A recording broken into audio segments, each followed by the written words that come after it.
Everybody, what's going on? Welcome back to The Truth, where today, sorry for the little echo in here. I didn't expect there was going to be an echo. There usually isn't. Um, no, today we are going to be talking about the Carolina Panthers and how they're in an interesting spot with some cap to play around with. Um, just to get into it, some players they've signed, outside linebacker DJ Wanham. They traded for receiver Deontay Johnson, signed Josie Joel, signed Ashawn Robinson, defensive end, signed corner Dane Jackson, signed safety Jordan Fuller, receiver David Moore, receiver Amir Smith Marset, and tackle Joshua Ninjman. Probably butchered that, and I apologize for that. That's the guys who they signed. And getting into it, since they do have cap, here's my kind of like pre-draft, free agency draft before I kind of come up with some things they can do in free agency. I know I went defensive end, Darius Robinson, and this is a bit different from what I like to do, which is attacking starters. But we have no true idea of when tight end 2 is going to fall off the board. And with what's kind of feeling like tight ends being pushed back for more premier positions, kind of feels like that Brock Bowers is kind of falling a little bit, but I don't think he's going to fall, actually. But it does, like, people are getting that feeling of it. So maybe I'm wrong. Maybe I do. This is just in case. Darius Robinson is going to be your outside linebacker or your edge, whichever, or you want to play off the edge, whichever you want to do. He's going to be rushing for you as an edge or / outside linebacker role, whichever side you want to do in replacement for who they traded. But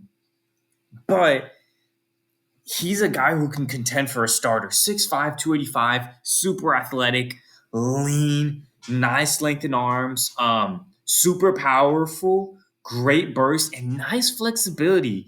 He also has some nice club and chop moves off of his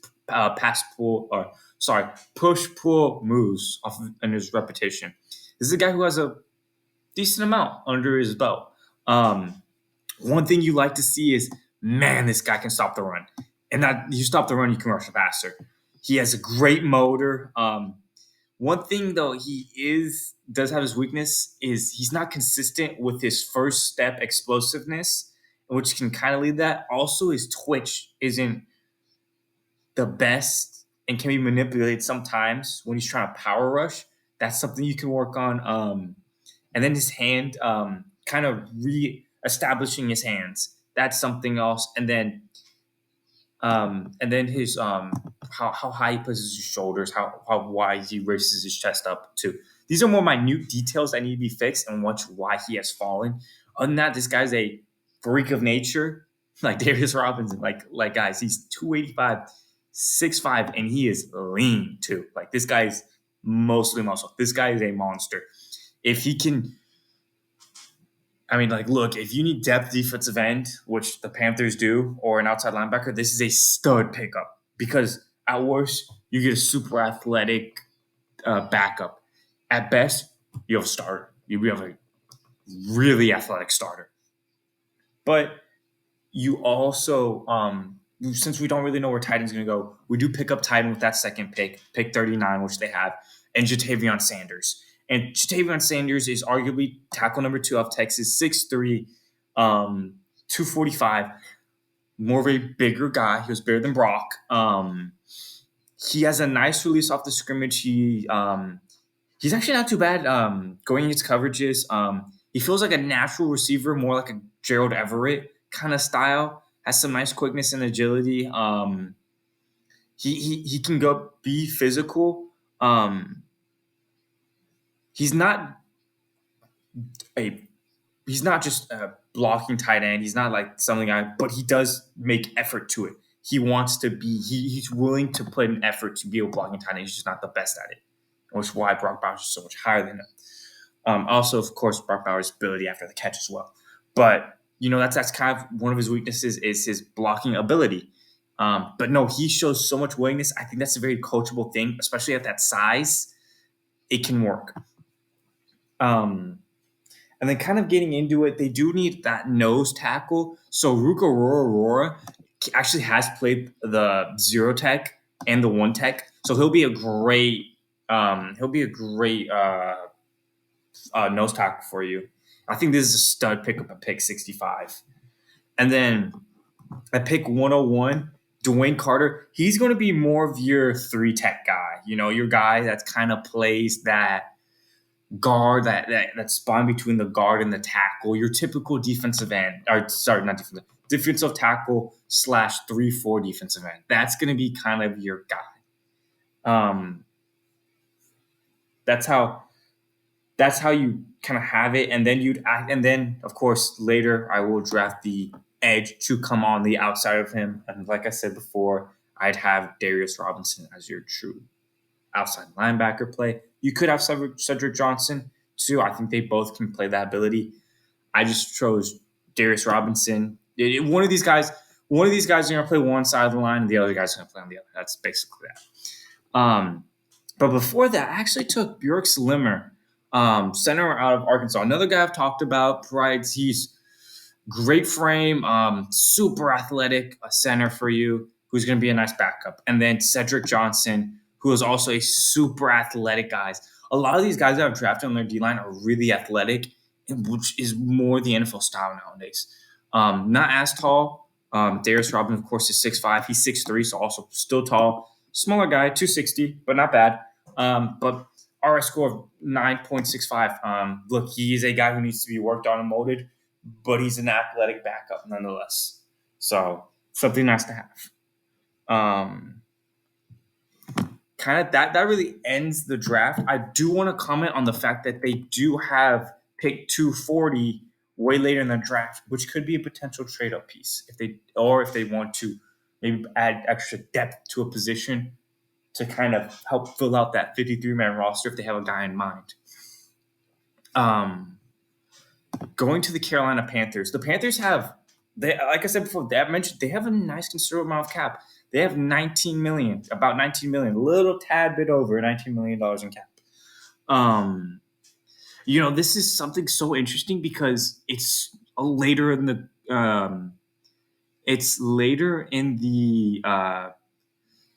how should I say this? It's later in free agency, but it isn't really the second wave, which is post-draft free agency. It's in a weird in-between kind of grayish area where you still have guys who can sign stuff. I do have a couple. I do have one guy in mind who I think the fact that he's still here, you might as well just take, and hopefully he adds depth to that position, quality depth to that position. But I do want to go through their needs and kind of show you my thought process. Going to tight end. What kind of tight ends are available? Are there going to be a nice tight end you can find for a starter? I mean, if you wanted to, I'd probably avoid Logan Thomas. He is older. If there was an older guy I'd go after, it'd be CJ Uzomah from the New York Jets. It's about it. I mean, there's no really guy else I'd go after other than CJ Uzomah. But I mean, you could. I wouldn't. At your position, it's not something that I would necessarily go straight after. But you could. We'll come back to it. Edge or your outside linebacker. Kind of, let's see what we can find here, and let me show you kind of my thought process. Randy Gregory is still on here, and that's so interesting. Tyus Bowers also. Butcher Bree's not bad. Tyus Bowers or Randy Gregory are really nice pieces to have on that edge for depth because they bring veteranship. Especially if you are going to have an edge, it can be a guy who can kind of learn under them. So either one I'm okay with. I mean, don't think these guys are going to get a lot. I think Randy Gregory will probably get about 3, maybe 4. Look, these guys haven't signed yet, and it's kind of like the more and more we hear about free agencies getting signed, the closer and closer they are to becoming vet minimums. So I'll say we'll give Randy Gregory $3 million to be or if you want Tyus Bowers, I think they're going to be roughly the same. If you want to go younger, whichever one you pick, I think they're going to be roughly the same cost. Will be your outside linebacker. Of course, you do want a true traditional defensive end that you can leave on if you want to drop that linebacker back. kind of a bigger guy. Going through this, can you find a guy? Manuel Ogba, maybe, but that's still. And then Yannick Ngakoue is pretty interesting. You kind of fade away from Calais Campbell. He's more of a defensive tackle, but Yannick Ngakoue is pretty interesting. That's the guy who I could see go for 4. Yannick's a quiet producer, especially for Chicago. I think that's a guy who could bring you. It could probably be about $4 million, and you kind of fill some positions. If you're Carolina, why not get a guy who's still under 30 and kind of ideally you want to get guys under 30 and kind of create this veteranship before they kind of hit that age where it's like, okay, the decline's really happening now. Around 30 to 32 is when guys start to really decline. Some guys kind of break that mold. I mean, your Tom Brady's, your Drew Breeses for after a certain extent, they kind of break that mold, but still at the end of the day. And I'd probably give them about 4.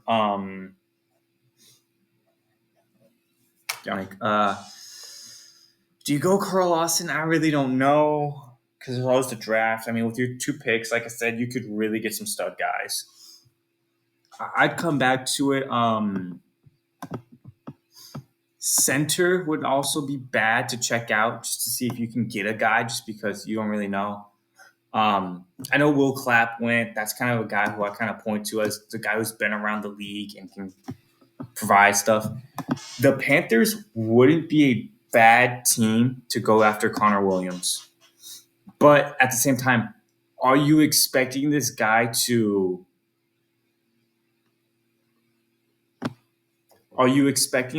start for you, or is he going to provide depth for you? Because Connor Williams is going to want a starting spot, and that's the only question. And I don't know if he's going to go for 8. I mean, like I said, you could not sign the 2 defensive tackle and cornerbacks. Cost you about 13.5. I mean, you'd have, if you didn't sign outside linebacker and you didn't sign your defensive end, I mean, ideally, yes, you could sign Connor Williams, which I think in this case we will explore. I do want to talk about potential other signings, if not with Connor Williams. But at the end of the day, I think this is the one, if anything, I think they should go after to really revamp their entire interior because now it gets really good. Connor Williams, because if you notice, I haven't talked about how much cap space they have because this is a guy I want to go after for them. Is going to cost you about Connor Williams is going to cost you about 13. I'll say 13 flat just because he hasn't been signed yet. It's kind of interesting. I don't think teams want to pay him as much. So that'll bring you to about $3,173,828, give or take. Will be able to pay for your draft picks just because you don't have that many necessarily needs, but you also kind of create things. Now, if you were to go in the opposite direction, saying, "Hey, let's just sign as much depth as possible, and then go after everything else, and then just fill to kind of build that 53-man roster," you can do that. Defensive tackle is kind of the last one, and that's more of your nose. And this is a guy who I could see them signing. I won't be surprised. I don't think he signed with anybody yet. No, Tier Tart. Tier Tart's kind of been a guy I haven't really talked about just because he's not going to really break the bank for you. He's not going to be this insane starter for you. He's not bad, but he's not going to be this insane starter. There's a reason he hasn't signed with anybody. He is your traditional nose tackle, but he's not going to do anything for you. I would also see this as a possibility for them to sign. I think he costs more around 2 to 3, maybe pushing 4. I think that's a rare case. But if you were to sign him, we'll say about 3. If you don't sign tight end and center, you have roughly around $9 million in cap, which you can move towards next year. You could sign CJ Uzomah to maybe 4. You still have $5 million. And then if you can get a vet minimum on a guy, you have roughly, for center, if you could get a rough minimum, you'd have roughly, I'd say 4.75, give or take. Some head math, so give or take. And then, hey, now you're just going to the draft and drafting. You're filling out the guys who you don't have spots for on your roster. If you look on your roster, you look at and go, okay, what spots aren't practice squad guys taking them out? What spots do we not have for our 53-man roster? How do we fill those spots with the draftable players and going best player available for those spots? And that's kind of how I'd attack the draft. But I do want to go after Connor Williams because I do think that's an impactful starter that you can have. It'll give them around $3 million. You still have to address everything else, and now you don't have to suffer at the depth of center. Which, who knows? Are you going to get a guy like JPJ? Who really knows? Connor Williams is an instant bada bing, bada boom, and you're chilling. So, giving this new mock draft, and Panthers fans, if you want me to go the other direction, let me know, and I'll gladly do that for you. I'll gladly go say, hey, let's go. You have roughly $4.5 million, and just do that and kind of look through their roster and see what would help better for their 53-man roster. Let me know, and I'll gladly do that for them. Because I will be doing some things. I don't want to spoil anything. Keon Coleman, guy that's there. It's getting really interesting now. Not going to go off the guard, safety. Darius Robinson, who's also still on here. I think we go back after him to fill, like I said, the outside linebacking role or the edge role, whichever one you want to take.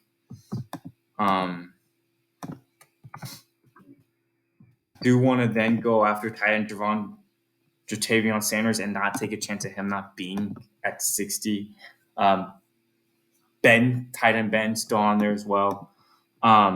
Benson, Chris Jenkins as your. That's interesting. Chris Jenkins as your typical defensive tackle, not your nose, will be really interesting to see. What defensive tackles are still available? McKinley Jackson.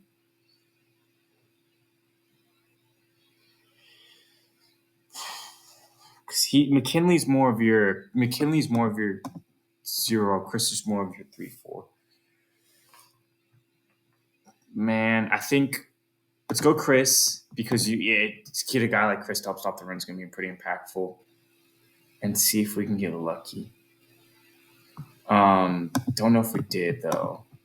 Dwayne, yeah, it makes though. Well, we could get a nose with LSU. That's still also available, but we do get one of the defensive ends or a more of your kind of bigger defensive tackle that can kind of play on the outside if you do go run to a true 3-4, but a guy who ideally you're not going to want to.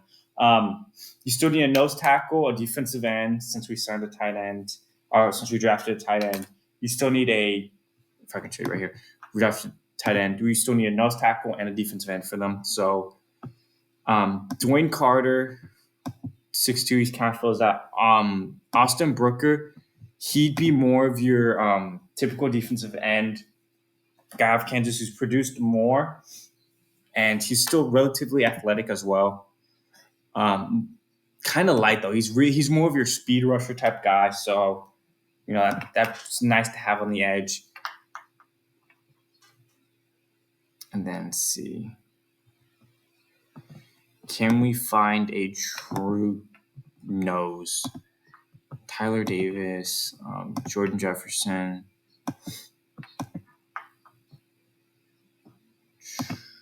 Do we draft Jordan Jefferson? And Jordan Jefferson is so interesting because he's a guy you can move around on the interior. Justin Adebike is more of your. I think the one thing that you like about Jordan Jefferson is even though he lacks experience at a lot of different things, you can move him around on the D-line. I mean, he's a guy who, you can really move around the D-line and play with. So I wouldn't be surprised if that was a move just to add depth to that position because you're not really going to get a quality nose defensive tackle, but you do get a versatile defensive tackle who can play nose, but also can play that true traditional defensive tackle role. So that is what your draft is kind of looking like. Let me know how y'all feel about it. Tell me about it. Talk to me about it. Do you agree with it? Do you want me to go the other way I talked about earlier? Let me know. Other than that, thank you all for watching, and I will talk to y'all next time.